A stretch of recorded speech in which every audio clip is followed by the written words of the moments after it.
Will Grayson Hobby here. This is the Dancing Wing 600mm flying wing. Very small. I'm using a 450 milliamp 2-cell LiPo, actually from Beta FPV. This is the stock Meteor 85 battery. Ooh. So anybody's got FPV stuff and you're looking to get into the flying wings, these things are dirt cheap.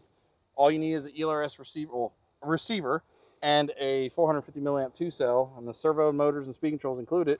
Goes together super quick, super glue and foam glue, and that's it. And we'll get you in the air. So. And you can see that's not even as big as your torso and your body almost, huh?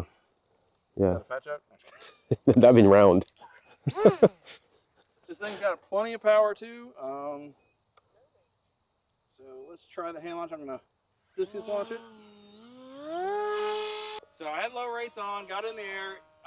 Hand launch didn't even need half throttle. Let's open her up. And this is currently flying at half throttle. So this is actually definitely faster than the Big Brother.